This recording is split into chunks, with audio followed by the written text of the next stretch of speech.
지금 오늘 그저께부터 미가서를 지금 읽고 있습니다. 그래서 통독반에 맞추어서 주일 설교는 진행이 됩니다. 오늘은 미가서인데 특별히 미가서는 짧다 보니까 미가서 전체에 대해서 먼저 말씀을 드리고 오늘 본문의 말씀으로 은혜를 받으려고 합니다. 미가서의 저자는 미가입니다. 미가는 정확하게는 미가야가 됩니다. 주로 야는 하나님을 말하고요. 미는 누구냐 이런 뜻이에요. 그래서 미가야는 누가 여호와 같은가 이런 뜻이에요. 본문을 보시면 7장 18절에 보시면 미가서 7장 18절에 보시면 주와 같은 신이 어디 있으리까? 이게 미가예요. 미가야인데 주와 같은 누가 여호와와 같은가? 미가야가 되죠. 미가야를 미가로 우리는 부르죠. 그래서 미가는 주와 같은 신이 있을까 이렇게 나가고요. 미가서는 7장 20절로 끝나요. 그래서 미가서는 이제 마지막 장 7장의 마지막 3절에 지금 18절에 있어요. 그러면서 미가는 누가 주와 같은 신이 어디 있으리까? 그래서 어떻다는 거예요? 지금 이 말씀을 하는 이유는 주와 같은 이런 신이 어디 있냐라는 거예요. 그럼 어떤 신인가요? 주께서 제약과 그 기업의 남은 자들의 허물을 사유하시며 인애를 기뻐하심으로 진노를 오래 품지 아니하시나이다. 이런 신이 어디 있냐라는 거예요. 이런 신은 무엇입니까? 제약과 허물을 용서하시는 신이 어디 있냐라는 거예요. 미가는 사람에 대한 죄에 대한 제약과 사람들의 허물을 용서하시고 인애를 기뻐하심으로 진노를 오래 품지 아니하시냐이다. 인애는 인자라고도 하고 인애라고도 하고 사랑이라고도 하고 헤세드를 말합니다. 이와 같은 사랑의 신이 어디 있냐는 거예요. 그래서 미가야는 하나님께서 심판하시는 하나님, 또 용서하시는 하나님, 이러한 신이 없다라는 거예요. 이런 신이 누가 있냐라는 거예요. 그래서 이 미가 선지자는 그 이름에서 말하듯이 이것이 7장 18절에 나와 있습니다. 그래서 미가서는 하나님 앞에 담대하게 7장 18절에서는 우리가 소망이 있는 것은 우리가 정말 미가서를 보면 소망이 없습니다. 결론에 가서 이렇게 소망이 있는 것은 이렇게 첫 번째는 18절에 하나님의 성품이라는 거예요. 하나님의 성품이 이와 같은 성품을 가진 신이 하나님이 없다는 것입니다. 또 우리가 하나님 앞에 나아가는 것도 그는 선하시며 거인자하심이 영원하시고 그는 자비로우시고 은혜로우시며 노하기를 더디하시며 인자와 진실이 많은 하나님이라는 이 성품에 근거해서 하나님 앞에 나아가는 것이고요. 두 번째 7장 20절 마지막 장의 마지막 절이에요. 미가서의 마지막 장 마지막 절에 주께서 옛적에 우리 조상들에게 맹세하신 대로 야곱에게 성실을 베푸시며 아브라함에게 인애를 더하시리이다. 18절에도 인애가 나왔고요. 마지막 절에도 아브라함에게 인애를 더하시리이다 하면서 인애, 헤세드가 나옵니다. 이것을 통해서 미가가 소망을 가지는 것은 하나님의 성품의 소망을 가지고 미가가 소망을 가지는 것은 20절에서 하나님의 인애와 성실의 소망을 가져요. 그래서 이 성실, 인애는 어떤 인애고 성실인가요? 우리 조상들에게 맹세하신 대로 아브라함에게 약속하신 대로 내 자손이 번성할 것이며 내 후손이 하늘의 별과 같이 바다의 모래와 같이 많을 것이며 너의 후손으로 천하 만민이 복을 얻을 것이다. 이 약속을 성실하게 끌고 가시며 그리고 아브라함에게 사랑을 인애, 헤세드를 베푸실 것이다.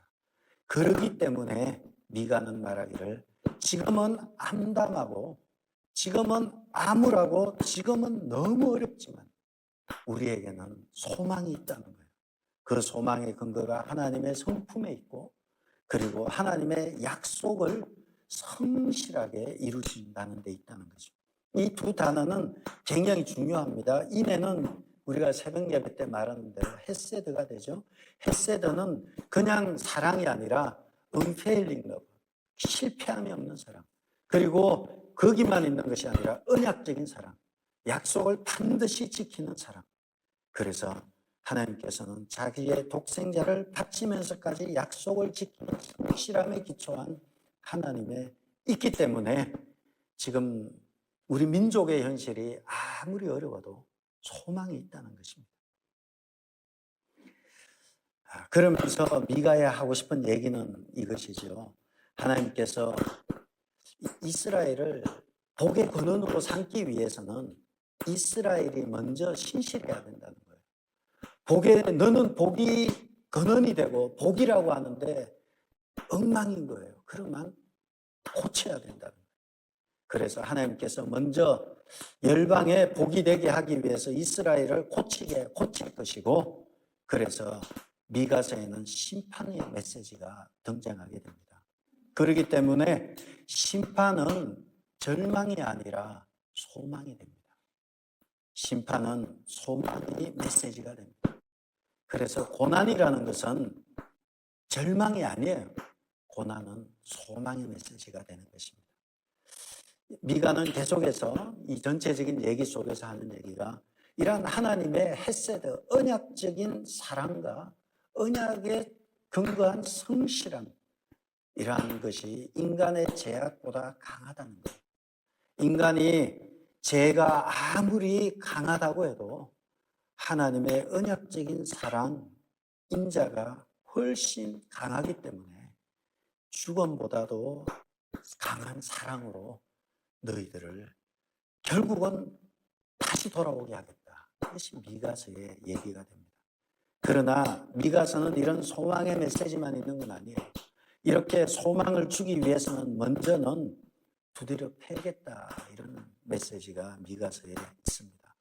그럼 미가서의 배경을 보시면요, 미가 선지자는 유다 왕들 중에 1장 1절에 보면 요담과 아하스와 히스기야 시대예요.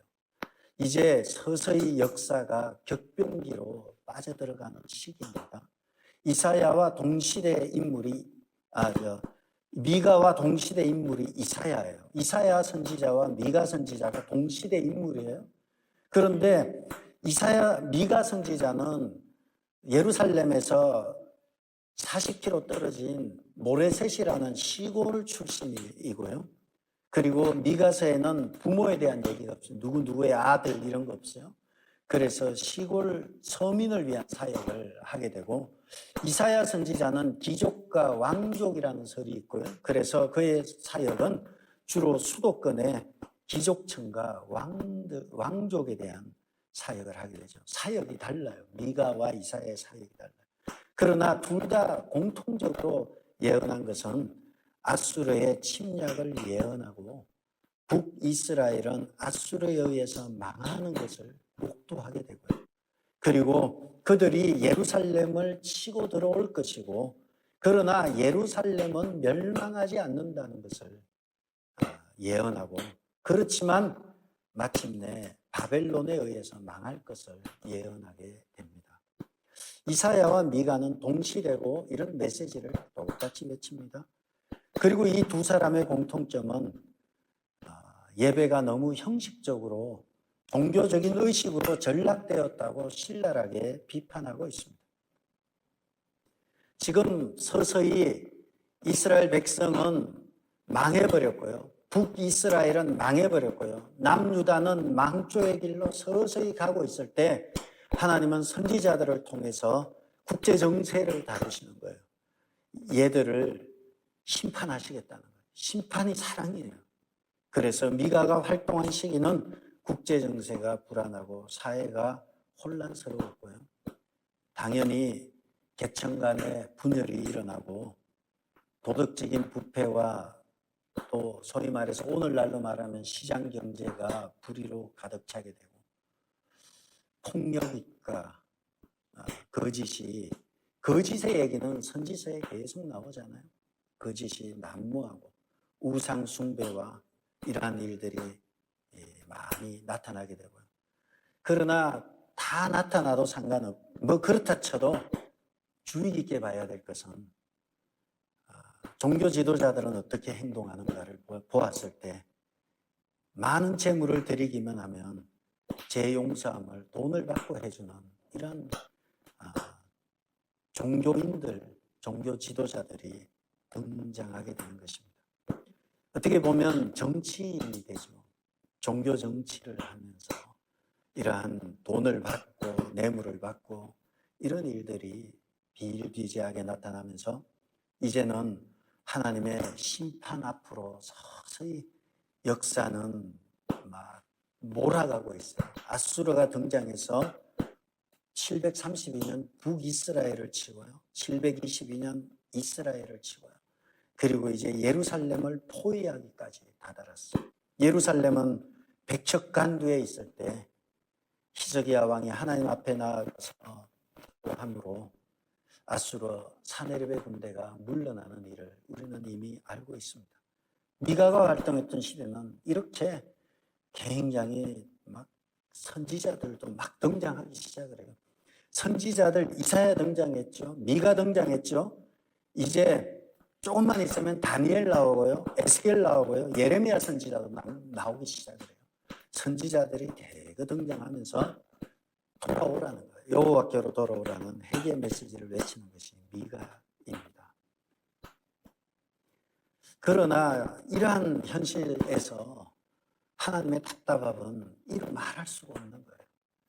백성들을 보면 너무 답답한 거예요.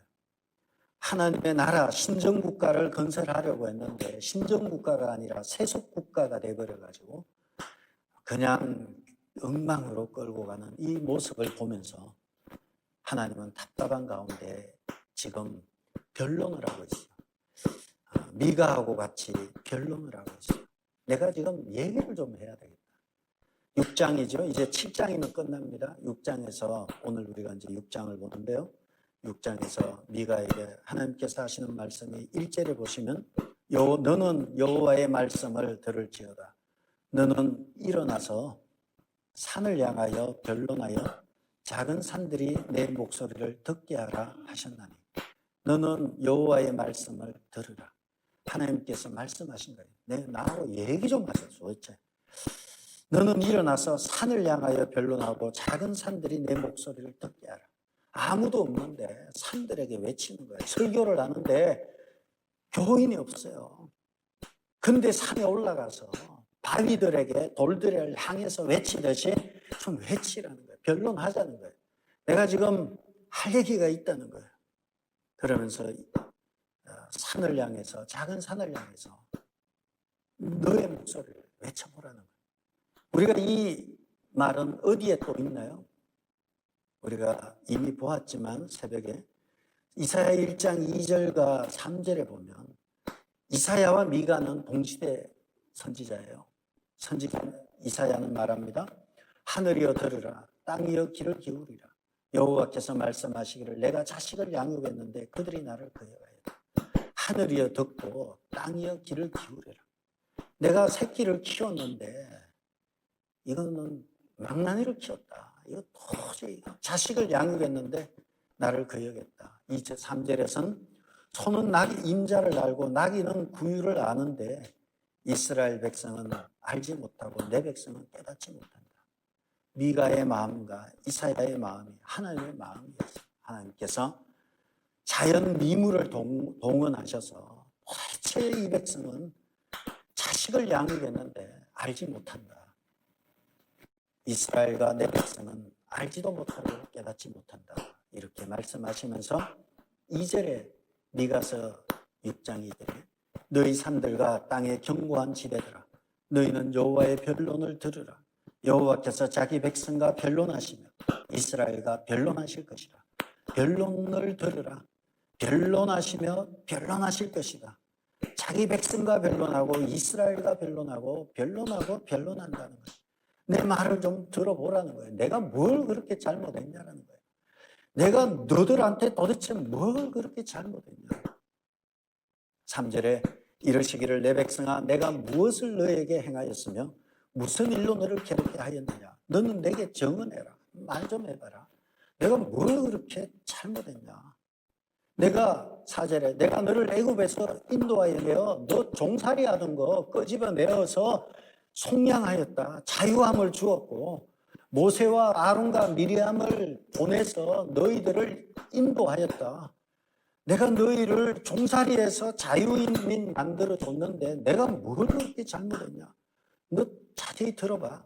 5절에 가서 내 백성아 너는 모압 왕 발락이 꾀한 것과 보올의 아들 발람이 그에게 대답한 것을 기억하며 시딤에서부터 길갈까지의 일을 기억하라. 그리하면 나 여호와가 공의롭게 행한 일을 알리라 하실 것이라.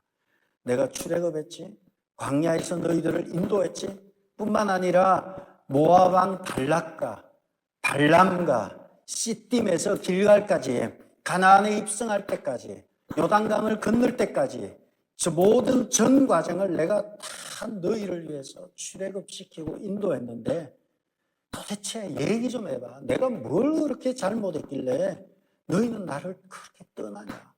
내가 너희를 날개 아래 모으려고 얼마나 노력했냐. 근데 왜 그렇게 자꾸 떠나냐. 얘기 좀 해보자는 거예요. 하나님 말씀이에요. 얘기 좀 해보자는 거예요. 그러자 미가가 답을 하죠. 미가의 생각에는 6절에 보면 내가 무엇을 가지고 여호와 앞에 나아가며 높으신 하나님께 경배할까? 내가 번제물로 1년 된 송아지를 가지고 그 앞에 나아갈까? 1년 된 송아지는 여기서는 최상의 극상품이에요. 한우집에 가서 고기를 먹을 때 투플러스라 그래요. 투플이라 그래요. 그러면 한우 중에 투플러스. 제일 좋은 것 같아요. 내가 가장 좋은 1년 된 송아지 뒷다리, 내가 이 송아지를 주님 앞에 가지고 나아가겠습니다. 뭔가요? 내가 최상의 질로 하나님께 나아가겠습니다. 내가 이 최상의 송아지를 가지고 하나님 앞에 나아가며 높으신 하나님께 경배하면 되겠습니까? 뭐 이런 뉘앙스예요. 이 가장 좋은 것, 내가 1년 된 것을 드리면 될까요? 그 다음 7절에 가서요. 여호와께서 천천의 숫 양이나 만만의 강물 같은 기름을 기뻐하실까? 천천과 만만은 뭘 말하나요? 이거는 양으로 승부를 거는 거예요. 최상의 1년 된 수송아지를 드릴까요? 천천의 수양과 만만의 강물 같은 기름을 드릴까요? 내 허물을 위하여 내 맏아들을 드릴까요? 내 영혼의 죄로 말미암아 내 몸의 열매를 드릴까요? 뭘 드릴까요? 내가 주를 위해서 뭘 드릴까요? 이런 말 아니겠습니까? 질과 양으로 하나님 앞에 이렇게 하시면 어떻게 했습니까? 말하죠. 그런데 주님의 말씀이 들리기 시작하는 거예요. 8절이죠. 사람아 주께서 선한 것이 무엇임을 너희에게 보이셨나니 여호와께서 내게 구하는 것은 세 가지라는 거예요. 여호와께서 내게 구하는 것은 첫째는 정의를 행하며 두 번째 인자를 사랑하며 셋째는 겸손하게 내 하나님과 함께 행하는 것이 아니겠느냐. 너가 하나님 앞에 헌금 많이 가져오고 하나님 앞에 내 몸을 드릴까요? 내 맏아들을 드릴까요? 가장 좋은 것으로 드릴까요? 그것보다도 여호와께서 구하시는 것은 정의를 행하고 인자를 사랑하며 겸손히 하나님과 함께 하는 것을 원하신다는 거예요. 하나님이 여러분에게 원하시는 것이에요. 뭘 하나님을 기쁘게 하기 위해서 뭘 돈을 드리고 뭘 드리고 불가능해요. 근데 세상에 편한 것이 이 방법이에요. 돈 많은 사람들이 편한 것이 이 방법이에요. 하나님 이번에 제가 헌금 10만 불 드릴 테니까 먹고 떨어지세요. 천국표 하나 주세요. 그러면 제일 편해, 돈 많은 사람은. 하나님 앞에서 안 먹혀. 하나님 앞에서는 무릎으로 나오는 사람만이 그 합당한 백성이고 하나님의 방식대로 나아가야 인정받지. 돈 있다고도 되는 것도 아니고 권력 있다고 되는 것도 아니고 어쩔 수 없어요. 하나님은 공평해요. 무릎으로 나아가는 거예요. 겸손함으로 동행하는 것입니다. 먼저 오직 정의를 행하며 그렇게 했는데, 이 정의는 사람과 사람 사이에 행해지는 드러나는 것들이에요. 이것을 히브리어로 미슈파트라고 해요. 미슈파트는 사법적 정의를 말해요. 이 사람 간의 법적인 정의를 말해요. 매매를 할 때 거짓을 하거나 속이거나 범죄 행위를 하거나 이 모든 공정성에 대한 이야기, 이것을 사법적 정의라고 합니다. 이러한 한 사람과 사람 사이에 일어나는 모든 일에 있어서 정직하라는 거예요. 속이고 이렇게 하지 말라는 거예요. 그렇다면 우리가 여기서 사법적 정의, 이 정의를 얘기하면 반드시 나와야 될 것이 무엇인가 하면 기준이 뭐냐라는 거예요. 그럼 뭐가 옳고 뭐가 그르냐라는 거예요. 그것은 우리에게 주신 하나님의 말씀이라는 거예요. 하나님의 말씀이 이 사법적 정의, 미슈파트의 기준이라는 것입니다. 그래서 우리가 하나님의 기준인 하나님의 말씀을 아는 일에 게으르면 하나님의 뜻을 알기가 어려워요. 하나님의 말씀을 가까이 하지 않으면서 하나님의 뜻을 안다고 외치는 것은 거짓말일 확률이 아주 높습니다. 우리는 그래서 매일마다 새벽의 말씀으로 또 성경 통독판을 통해서 성경을 통독하고 이렇게 하면서 그 기준을 알아가는 거예요. 알고 나니까 내가 이렇게 하면 안 되는 거였구나. 여기서 사법적 정의는 뭐 세상 법정에서 일어나는 것도 있지만 이제는 세상 법정이 의미가 없어져 버렸어요. 그냥 세상 법정이 범죄 행위를 어떻게 보면 정당화할 수 있기 때문에 그래요. 지금 우리는 이렇게 함부로 못 외치잖아요. 동성애가 죄다, 뭐가 죄다 하지만 외치는 순간 그것이 죄가 될 수 있어요. 평등이 어떡하 이렇게 얘기하면 곤란하잖아요. 여기서 우리가 정의를 행할 때에 중요한 기준은 하나님의 말씀이 기준이 되는 것입니다. 우리가 말씀대로 살면 사회가 공정해지고 교회가 세상을 밝히는 역할을 감당할 수 있는 것입니다. 그러므로 하나님께서 우리에게 구하시는 것은 너희가 오직 정의를 행하며, 이 정의는 하나님의 말씀을 우리가 기준으로 삼을 때 이 정의에 대한 기준을 가지게 되는 것입니다. 그리고 인자를 사랑하며, 인자는 헤세드입니다. 여러분 새벽에 계속 말씀드리지만 헤세드는 첫 번째는 언약적인 사랑이다 말씀을 드렸어요.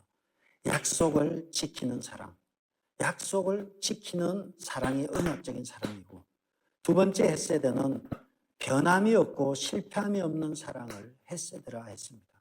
이 헤세드를 번역할 때 인자라고도 번역하고 인애라고도 번역하고 사랑이라고도 번역하고 긍휼로 번역하기도 합니다. 오늘 우리는 인자를 사랑하며 할 때 그 인자는 mercy로 나오죠, 그죠? 자비로 나와요. 자비가 헤세드예요. 이 인자는 하나님의 언약적인 사랑으로서 목숨까지 바치면서 사랑하는 실패함이 없는 사랑을 말합니다. 그래서 하나님과의 관계에서는 사랑과 순종과 충성이 되고, 사람들과의 관계에서 이것은 자비와 사랑의 형태로 나타납니다. 그래서 우리가 예수님께서도 다락방 강화에서 말씀하시기를 내가 새 계명을 너희에게 주노니 너희가 서로 사랑하라. 하나님을 사랑하고요, 이웃을 사랑하는 것이 하나님의 새 계명이 되는 것입니다. 마찬가지로 하나님이 미가를 통해서 이스라엘 백성에게, 유다 백성에게 외치는 것은 너희가 정의를 행하며, 그리고 하나님의 헤세드를 이웃과의 관계에서도 자비와 사랑의 모습으로 드러내면서 살아가면서 증거하는 삶을 말하고 있습니다. 근데 여기서 우리는 정의와 이 인자, 헤세드 간에는 충돌이 일어나요. 왜냐하면 정의가 없는 사랑은 부성애나 모성애가 그렇죠. 자식이 좀 잘못해도 사랑이란 이름으로 다 덮어버리고 가는 거죠. 정의가 없는 사랑도 좋은 것이 아니에요.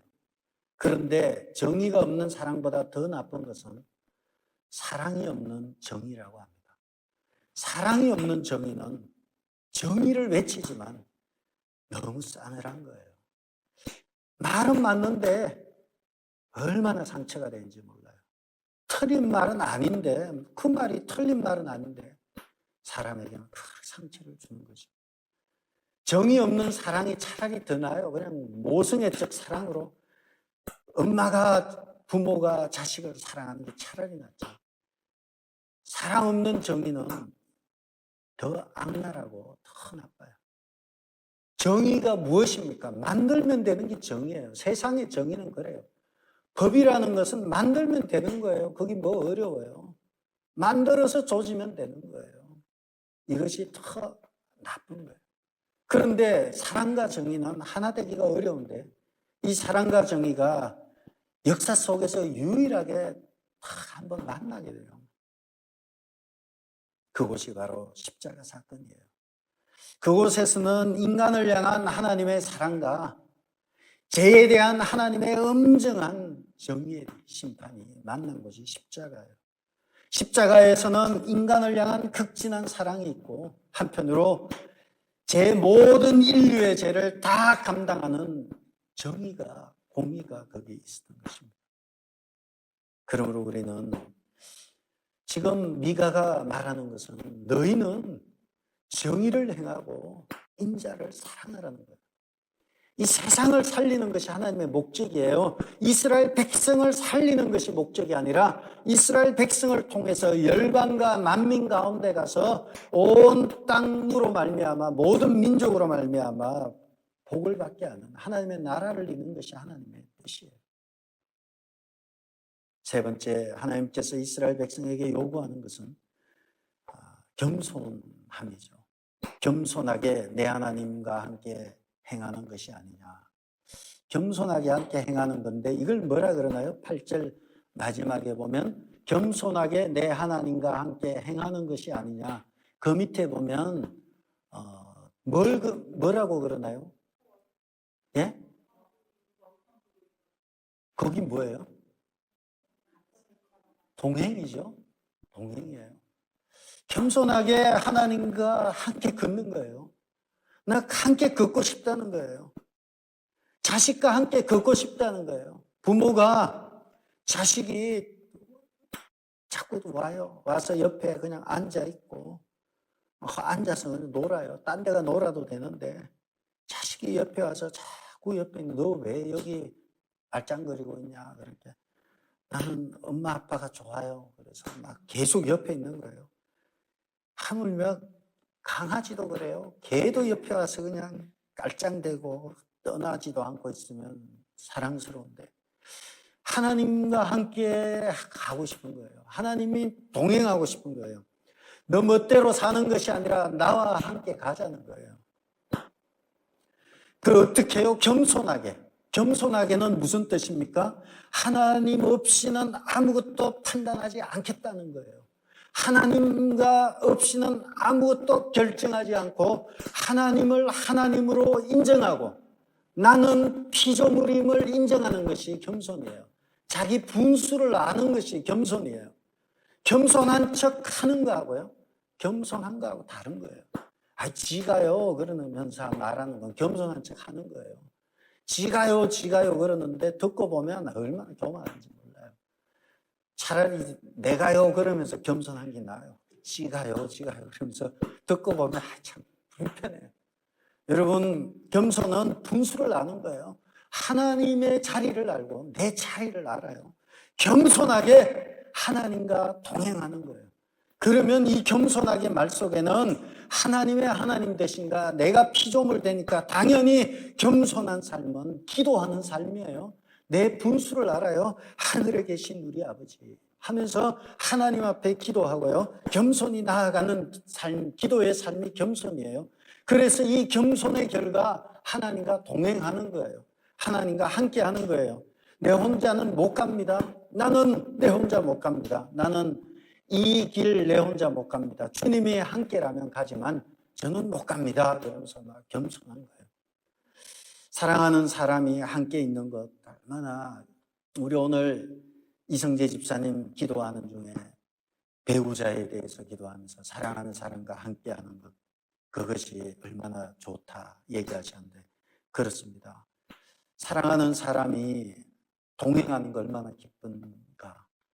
아유 지금 이거는 아니에요. 그죠? 있으면 막 도망가려고 그러고 치우고 그러면 이리 가면 저리 가고 저리 가면 이리 오고 같이 있는 거예요. 이게 동행이에요. 함께 하는 거예요. 주님이 함께 하는 게 너무 좋은 거예요. 주님이 원하는 거예요. 내가 함께 하고 싶다. 오죽 함께 하고 싶었으면 내가 그 이름을 임마누엘이라 하리라. 내가 너희와 함께 하겠다. 하나님은 우리와 함께 하신다. 막 함께 하는 거예요. 그들이 출애굽에서 광야 생활하는데 한가운데 구름이 뜰 때 가고, 뭐 햇빛이 불기둥이 솟을 때 또 서고, 그렇게 하면서 함께 야샤브라 그래요. 함께 거주하는 거예요. 그리고 함께 이동하고 있고, 그리고 마침내 하도 말 안 들으니까 에스겔에서 말한 대로 내가 내 영을 너희에게 부어주어서, 성령을 부어주어서 너와 동행하게 하여서 너의 마음밭을 신비에 새겨버리겠다. 성령으로 함께 하시겠다는 거예요. 그러므로 주님이 우리에게 원하시는 것은 햇세다 하나님을 사랑하고요. 하나님을 사랑하고 이웃을 사랑하고, 이웃을 사랑하는 사람이 어떻게 거짓말을 하고 하겠어요. 정의를 행하며, 그리고 하나님과 동행하는 것을 큰 기쁨으로 여기고 사는 거예요. 겸손하게 하나님과 함께하는 사람은, 반대로 겸손하게 하나님과 함께하는 동행하는 사람은 정의를 행하고 인자를 사랑하는 사람이 되는 것입니다. 우리가 정의를 행하고 인자를 사랑해야지가 아니라 내가 하나님과 함께하는 것을 나의 즐거움으로 여기고 간다면 내 안에 함께 하시는 성령께서 깨닫게 하시고 생각나게 하시고 인도해 가실 것입니다. 겸손하게 하나님과 동행하는 여러분 되시기 바랍니다. 하나님께서 얼마나 기뻐하셨던지 창세기 5장 24절에 에녹이 하나님과 동행하더니 하나님이 그를 데려가심으로, 에녹이 죽을 때가 365살에 죽었어요. 그냥 외우기도 쉬워요. 365일, 365년을 살다 갔어요. 주님과 동행하다가 하나님이 데려가심으로 하나님이 그를 데려간 거예요. 저는 하나님과 동행하는 이러한 기쁨과 하나님과 동행하는 은혜가 여러분에게 넘쳐서 주의 성령으로 말미암아 여러분의 삶 자체가 인자를 사랑하고 정의를 행하는 여러분, 하나님이 기뻐하시는 여러분 되기를 주의 이름으로 축복합니다. 기도하겠습니다. 아버지 하나님, 우리가 주님과 동행하는 것, 함께하는 것을 즐거움으로 여기고 그것을 기쁨으로 여기고 그냥 함께 있는 것이 너무 좋아서 동행을 하면서 내 안에 계신 주님을 삶 속에서 드러내며 이웃 속에서 드러내므로 교회가 하나님의 나라가 되고 세상이 하나님의 나라가 되는 귀한 일에 쓰임받는 성도들 되게 도와주옵소서. 예수님의 이름으로 기도드렸습니다.